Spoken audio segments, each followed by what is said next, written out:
Et vous, comment vivez-vous votre confinement? Aujourd'hui, dans le cadre du magazine du dimanche, votre magazine hebdomadaire préféré, je reçois un médecin psychiatre. Avec lui, nous allons parler confinement, quarantaine, isolement.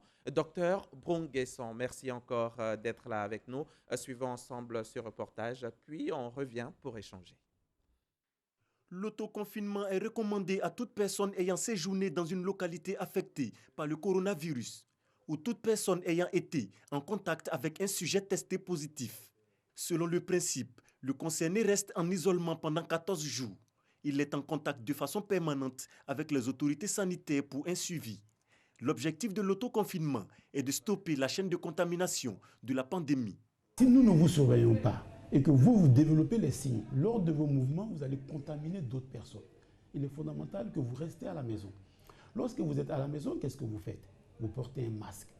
Vous évitez les contacts étroits avec les personnes de l'entourage. C'est pour éviter de les contaminer. Les personnes contacts reçoivent régulièrement des SMS. Et sur ces SMS, on vous demande, avez-vous présenté de la toux? Avez-vous présenté une fièvre? Nous souhaitons que ces réponses soient sincères et franches. Ces SMS proviennent du ministère de la Santé et de l'Hygiène publique. Donc, lorsque nous recevons les réponses de ces personnes, nous les traitons. Et en cas de fièvre, l'équipe sera pour vous faire un prélèvement. Ce n'est pas une prison, mais c'est un changement d'habitude. Un changement d'habitude, mais utile dans le combat pour freiner la propagation de la maladie. Merci à Moussa Konaté. Et docteur, c'est quoi le confinement? Alors, pour comprendre le confinement, il y a trois notions. Il y a d'abord la notion d'isolement. Le sujet qu'on isole, c'est quelqu'un qui est infecté et qui présente des signes qui nécessitent des soins. Ou qui est suspect, non? Pas suspect. Pour isoler un patient, ça veut dire qu'il est déjà confirmé, mais il présente des signes qui nécessitent des soins. Donc, on l'hospitalise dans des services appropriés et on le soigne. La mise en quarantaine, c'est celui qui a eu contact avec un sujet positif. Et donc, on va le mettre en quarantaine pour le surveiller, comme le docteur vient de le dire. On le met en quarantaine, généralement autour de 10, 14 jours. C'est le temps d'incubation. Et puis, après les 14 jours, vous n'avez pas de signe, on fait votre test, il n'y a rien, on vous libère. Le confinement, il est beaucoup plus, j'allais dire, un peu général. Qu'on soit malade ou non, on peut être confiné. On demande aux gens, dans le cadre du confinement, restez chez vous. C'est l'esprit, restez chez vous. Vous n'êtes pas malade, restez chez vous. Il y a des cas aussi où la personne est testée positive et qui ne présente aucun signe et qui ne nécessite pas de soins particuliers. Il est asymptomatique. Il est asymptomatique. Il est confiné chez lui parce que tous les 800 cas positifs, on ne peut pas aller les hospitaliser s'il n'y a pas de nécessité de soins. Voilà un peu les différentes notions que nous avons en termes d'isolement, quarantaine et de confinement. Et à côté de cela, il y a bien sûr l'autoconfinement. On décide soi-même. On décide soi-même parce qu'on voit l'importance, on voit la nécessité de se protéger et surtout de protéger les autres. Et justement, c'est l'importance du confinement parce que ça permet de contrôler la pandémie, ça permet de contrôler la circulation du virus et à terme, bien sûr, couper la chaîne de contamination. Et ce n'est pas un fait nouveau, le confinement. Ce n'est pas nouveau parce que chaque fois qu'il y a pandémie, chaque fois qu'il y a épidémie, on fait appel à ces mesures. C'est vrai peut-être que notre génération en Côte d'Ivoire n'a pas connu une crise sanitaire de cette ampleur, donc on ne connaît pas ça, mais en réalité ça existe. Il y a l'exemple par exemple récent c'est pas lointain, l'épidémie à Ebola. C'est vrai qu'on n'a pas eu ça, mais les pays qui ont subi cela ont dû procéder à ces mesures. Il y a le syndrome respiratoire aigu sévère qui a sévi un moment en Europe, le SRAS. Et toutes ces pandémies-là nécessitent que les pouvoirs publics prennent des mesures pour amener les populations à se confiner ou à mettre en quarantaine en fonction du cas. Aujourd'hui, c'est une pandémie, comme le monde a jamais connu, une pandémie qui arrive peut-être une fois seulement par siècle. Peut-être, mais les causes sont quand même multiples pour être confiné. Oui, mais principalement, il s'agit de causes sécuritaires. Dès lors qu'un État estime que la sécurité des populations est en cause, l'État prend des mesures pour confiner les populations, pour encourager les populations à être confinées. Mais ici, il s'agit d'un problème sanitaire, il s'agit d'une crise sanitaire. Donc le confinement ici est lié principalement à un problème sanitaire. Mais il peut y avoir des problèmes de sécurité où le gouvernement peut prendre la mesure de dire, pour des questions de sécurité, peut-être pendant 2 jours, 3 jours, restez chez vous. Et quel peut être l'impact du confinement sur les populations? Alors, l'impact, il faut voir ça sur deux axes. Mais Il avant y a de des donner... effets négatifs. Bien sûr, mais avant de donner les effets, je voudrais qu'on retienne que malgré l'effectivité des effets négatifs, il est bon de tenir compte de ce qu'on gagne comme bénéfice. Je souffre, c'est vrai, mais en regardant ce que je gagne, je préfère souffrir. Donc les effets négatifs, c'est sur tous les plans. Au plan spirituel, aujourd'hui, on n'arrive plus à se réunir pour prier dans nos églises, dans nos mosquées. Au plan économique, c'est désastreux, les gens qui perdent leur emploi. Au plan social, il y a la violence. Madame la ministre en a parlé tout à l'heure dans l'élément qui est passé. Au plan éducatif, les enfants ne vont plus à l'école, c'est des conséquences. Mais tout cela va avoir des répercussions au niveau psychologique, au niveau de notre santé mentale, c'est-à-dire au niveau de notre bien-être. Quand ça ne va pas spirituellement, quand ça ne va pas économiquement, quand ça ne va pas socialement, il y a souffrance, il y a détresse. Et en ce moment-là, nous allons être stressés, nous pouvons déprimer, nous pouvons avoir des problèmes d'insomnie. Et donc, en un mot, toutes ces conséquences vont entraîner chez les populations la souffrance. Des crises d'angoisse et même des suicides, pourquoi pas? Pourquoi pas, bien sûr, parce que quand vous êtes dans une situation extrême et que vous estimez qu'il n'y a pas d'issue, parce que celui qui se suicide, généralement, c'est parce qu'il pense qu'il n'y a pas d'issue au problème qu'il vit. Et puis, les problèmes vivants, il y a par exemple la crise, hein, le problème de confinement. Il y a des pays où ça fonctionne bien. Mais est-ce que sous notre pic ici, vous pensez que par rapport à la sociologie locale, ça pourrait être possible, facile, un confinement total, par exemple? C'est difficile, mais si ça l'impose, les autorités aviseront. Mais on souhaite ne pas y arriver. C'est pour ça que je pense qu'il faut déjà respecter ce qui est en cours. C'est difficile parce que ça ne fait pas partie de nos habitudes.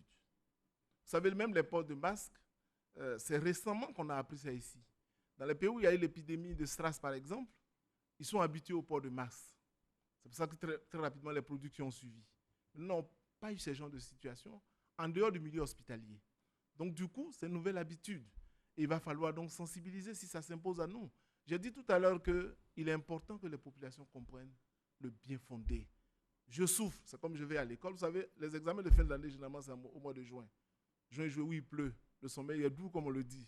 Mais je me prive du sommeil en regardant aux résultats, au succès que j'envisage. Et par conséquent, je m'engage même si j'ai sommeil. C'est la même chose.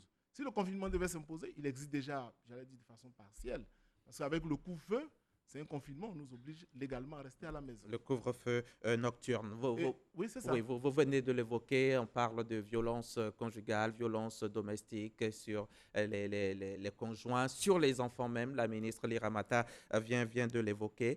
Pourquoi, selon vous, cela arrive? Est-ce parce que les conjoints ne sont pas forcément habitués à vivre ensemble tout le temps, à être ensemble 24 heures sur 24? Oui, évidemment, le confinement modifie nos habitudes de vie. Je ne suis pas habitué à rester avec mes enfants. Je ne suis pas habitué à rester avec mon partenaire ou ma partenaire. Nous n'avons pas habituellement des relations de qualité.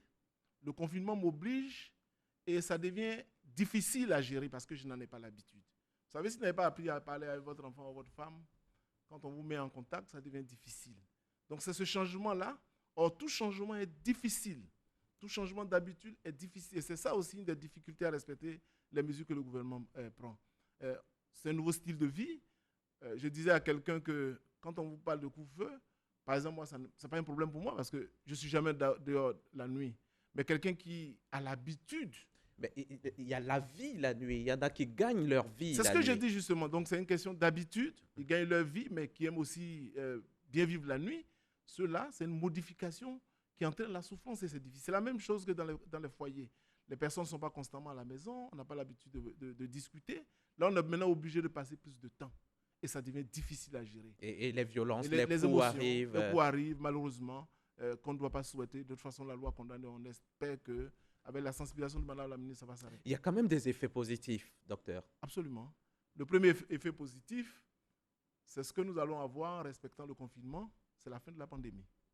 Je crois qu'il faut aller dans ce sens. Tout à fait. Ouais. Si nous respectons les mesures édictées par nos autorités sanitaires et étatiques, la pandémie va prendre rapidement fin et nous allons retrouver une vie normale. Donc, c'est un effet positif. Ensuite, maintenant, on a le temps d'être en famille, même si quelquefois, ça crée des conflits. Il y en a qui aiment rester en famille, qui malheureusement, à cause du boulot, n'ont pas le temps. Maintenant, ils ont un peu plus de temps pour eux-mêmes. Ils ont un peu plus de temps avec les enfants. On peut créer de nouvelles activités pour lire. On peut prier. Donc, on a un peu de temps pour soi. Vous savez, Abidjan, avec les courses, on aime dire, mais je n'ai pas le temps. Je n'ai pas le temps. On est tout le temps parti. Maintenant, le temps nous est donné gratuitement. Donc, profitons-en. On dit souvent que pour être créatif, il faut savoir s'ennuyer. Les artistes peuvent mettre à profit ce moment-là. Les Justement, peintres peuvent sortir de belles œuvres. Je vous donne un exemple d'un ami qui fait les affaires, qui m'appelle, il me dit, mais écoute, je ne suis pas habitué à rester en place. Le confinement me fatigue. Il dit, mais réfléchis à tes projets. Bien sûr. 3 jours, il m'appelle, il me dit, ben écoute, mes idées ont pris. J'ai même commencé à mettre en œuvre le résultat de mes réflexions. Un malade qui est marginalisé, qui est stigmatisé, comment il doit se comporter? Comment il doit subir ça? Il doit supporter tout cela? Ce n'est pas souhaitable. Parce que la marginalisation, la stigmatisation, c'est le rejet. Et une des grandes souffrances, en dehors de la pauvreté, c'est d'être rejeté. C'est déprimant. Et quelqu'un qui est rejeté peut aller jusqu'au suicide quand il déprime. Mais la bonne façon, c'est de compter sur ses ressources personnelles. Dieu a mis en chacun de nous des possibilités pour pouvoir faire face aux difficultés. C'est aussi savoir compter sur des amis. C'est de savoir compter sur des parents, mais savoir compter aussi sur Dieu par excellence. Vous savez... Et quand malgré tout ça, on est quand même marginalisé, comment on fait pour supporter? Comment on arrive à vivre avec? Ben c'est ce que je dis, c'est d'accepter la situation. Tout simplement. Accepter. Oui, bien sûr. Et quand on n'a pas cette expérience, on a des travailleurs pour ça, il y a des psys qui sont là. On a même des guides religieux qui peuvent nous aider. Vous savez que la spiritualité peut nous aider à régler cette affaire parce que quand vous lisez les Écritures et que vous avez une certaine foi, ça vous aide. Dans la Bible, par exemple, il est dit que nos cœurs ne se trouvent point, que Dieu nous donne la paix. Alors, si je médite, je crois qu'il y a son équivalent dans le Coran, je me suis renseigné à mes amis musulmans, et c'est parfait. Donc, la religion même est une source pour nous aider. Et quelqu'un qui est marginalisé, comme on le dit dans le milieu religieux, que ce soit milieu musulman ou chrétien, Dieu nous accepte. Sauf qu'on ne pratique pas tous une religion. Il y en a des athées, malheureusement, et qui peuvent... s'appuyer sur des amis, s'appuyer sur des professionnels. D'accord. Si on a réussi à vivre 1 mois, 2 mois, 3 mois, sans personne autour, est-ce que finalement cela ne va pas affecter nos rapports sociaux plus tard, après la pandémie? Absolument, parce que la qualité de la vie d'une personne, c'est les relations sociales. On pourra même maintenant être habitué à ne pas fréquenter l'autre. Parce que plus la pandémie va durer, plus on va acquérir de nouvelles habitudes. Et si ces habitudes nous ont éloignés de nos amis, on peut aller au repli sur soi. On peut perdre confiance en soi, etc., etc. Donc, il est évident que si ça dure plus, les effets vont perdurer plus. Après le confinement, et ce sera ma dernière question, il y aura l'étape de déconfinement. Comment se prépare cette période? Alors, je voulais dire que je pense que le gouvernement prendra les dispositions pour annoncer, parce que c'est un processus. Ce n'est pas comme un match de football où après avoir raté 2 pénaltys en 2015, on est stressé et on est libéré avec Copa, et puis on est dans la rue, on danse. Il ne s'agira pas de danser même quand on annoncera la fin du confinement. Parce que le virus serait probablement encore en train de circuler. Et si vous suivez dans les grands pays où les dispositions sont en train d'être prises, on dit attention.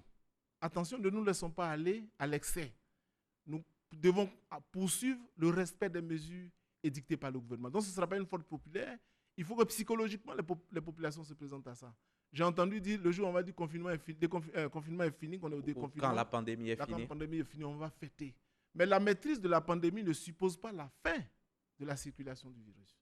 Ça peut être sous contrôle, mais ça ne veut pas dire que c'est la fin. Il peut y avoir encore des flambées. Et donc, psychologiquement, les populations devaient être prêtes pour ça. Et après l'arrêt de la mesure, les effets du confinement peuvent exister encore longtemps. Des années durant, selon la durée, selon les effets pervers, cela peut prendre des années parce qu'il y a notion de traumatisme.